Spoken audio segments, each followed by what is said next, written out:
Els trastorns de la conducta alimentària són trastorns mentals caracteritzats per una conducta alterada davant la ingesta d'aliments o l'aparició de comportaments de control de pes que poden repercutir sobre la salut física i psicològica dels qui ho pateixen.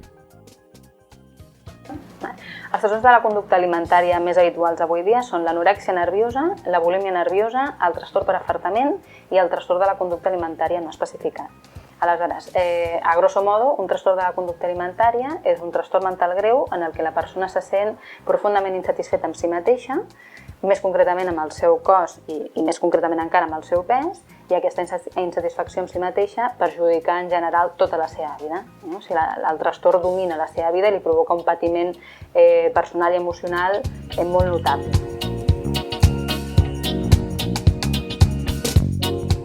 És freqüent preguntar quina és la causa principal d'un trastorn de la conducta alimentària, però és molt difícil respondre a aquesta pregunta perquè no hi ha una única causa. Sovint associem el trastorn de la conducta alimentària amb el desig d'aprimar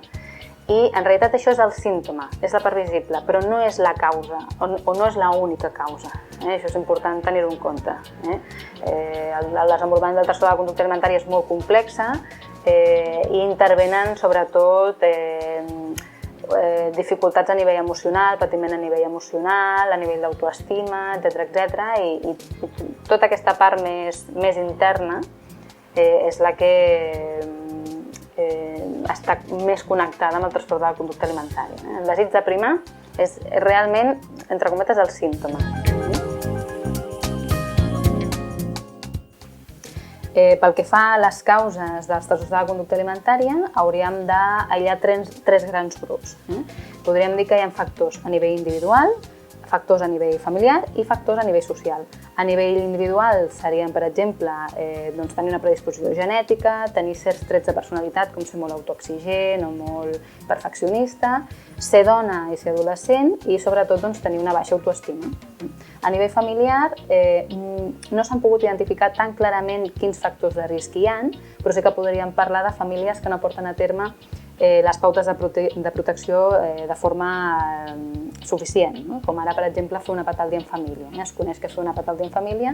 és com posar una vacuna contra aquests trastorns. Així que les famílies que no ho fan, d'una manera, tindrien més risc per l'absència d'aquesta protecció. I a nivell social sí que tenim uns factors de risc molt ben identificats, que són un model de bellesa excessivament prim i una difusió per part dels mitjans de comunicació molt extensa d'aquest model de bellesa, que és massa prim, irreal i considerem que és perjudicial per la salut de les persones. Les senyals d'alerta que ens poden fer sospitar d'un possible trastorn de la conducta alimentària es poden classificar en 5 grups. Les associades a l'alimentació, com la utilització injustificada de dietes restrictives, la preocupació constant pel menjar o evitar fer àpats en família. Les associades al pes, com la pèrdua de pes, el vòmit autoinduït, l'ús de laxants i diürètics o la manca de menstruació. Les associades a la percepció corporal, com la percepció errònia de tenir un cos gras o amagar el cos amb roba fosca o ampla.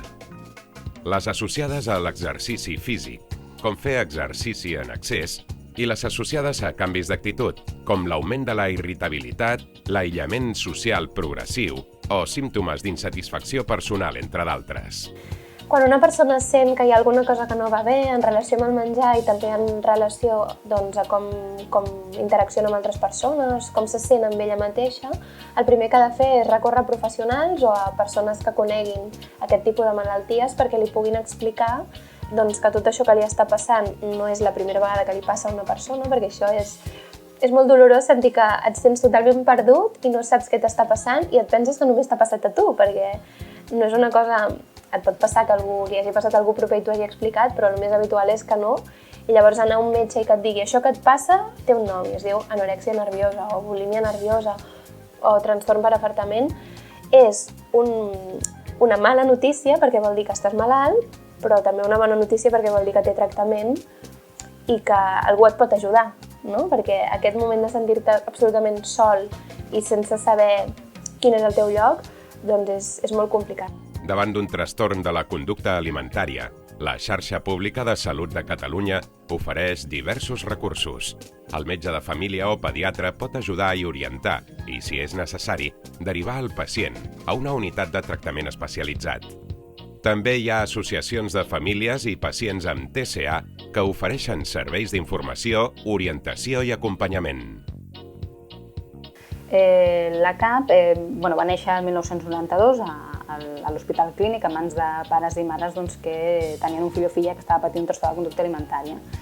Aleshores, l'associació al llarg d'aquests anys ha anat creixent i a dia d'avui el que ofereix és sobretot un servei d'informació, d'acompanyament i d'assessorament tant a persones afectades per un trastorn de conducta alimentària com a familiars de persones afectades.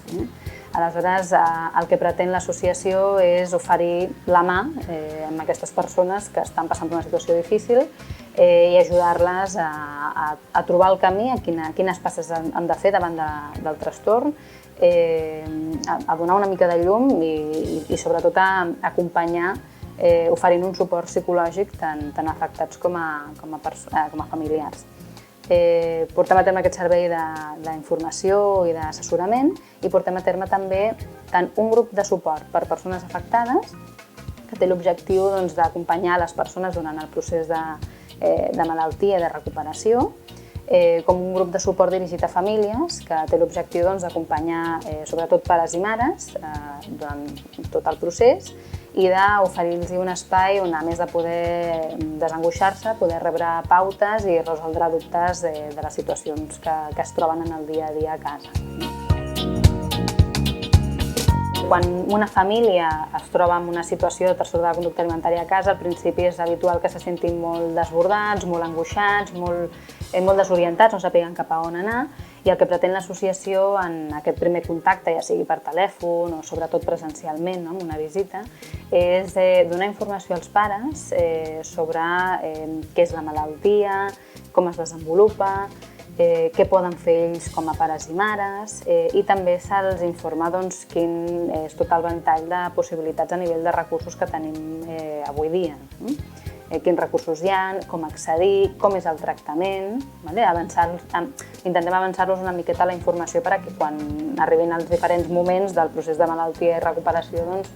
estiguin preparats i estiguin més tranquils. Aleshores, normalment les persones que arriben a la CAP arriben primer fent una trucada o enviant un e-mail, els donem hora per venir un dia i ja amb més calma aquest dia se'ls escolta, el primer de tot, o sigui, saber a veure en quin punt està aquella persona i en funció del cas ens adaptem una miqueta a què és el que necessita. I bàsicament el que intentem és donar-li la mà amb tot el procés, que no se senti sol o sola, que no se sentin sols tampoc els pares i els oferim aquest suport. Des de l'associació no fem tractament, per fer tractament de trastorn de la conducta alimentària la persona s'ha de dirigir a un centre de tractament, ja sigui públic o privat, això ho tria la família, i nosaltres intentem complementar aquest procés oferint un espai de suport. Els teus ulls t'estan enganyant, perquè estan mediats per un cervell que no està en el seu millor moment. Aleshores, confiant i assumint que altres persones que no són tu portin una mica les regnes d'aquest aspecte de la teva vida que tu no pots controlar, és quan pots començar a sortir-te'n. I a partir d'aquí, a força de rutina, no vull dir de rutina, però de crear un hàbit, realment de tornar a aprendre tot el que has desaprès, tornar a aprendre que has de menjar, que quan et lleves has d'esmorzar, que quan és migdia has de dinar. I que has deixat de tenir aquestes sensacions, perquè moltes vegades les sensacions de gana i de sacietat estan totalment pervertides, ja no saps quan tens gana i quan no. I tornar a aprendre a escoltar el teu cos i dir, ara tinc gana, ara menjaria un croissant de xocolata perquè em ve de gust i no passa res i me'l menjo. Tot això és un aprenentatge. Però sobretot el punt d'inflexió és assumir que no ho podem controlar tot. Hi ha coses que sí, i això també et reconforta, de dir, bueno, no estic sola, no estic perduda, hi ha decisions que sí que puc prendre jo, però hi ha coses que no. Jo per superar l'anorèxia vaig necessitar molt de tractament, molts anys de tractament i ingressos hospitalaris. Vaig començar molt jove, amb 12 anys, i em vaig començar a tractar així a nivell de consultes externes, em visitava però vivia a casa, però va arribar un punt en què la malaltia anava avançant, jo anava perdent molt de pes i era cada vegada menys capaç de menjar per mi mateixa. Aleshores el tractament va convenir que m'havien d'ingressar i vaig estar molts mesos, gairebé 5 mesos ingressada a l'Hospital Clínic sense poder sortir, amb un tractament molt dur de portar, perquè és un tractament que et priva de veure la teva família, veure els teus amics, fer les coses que fas normalment, estàs allà una mica empresonat, no?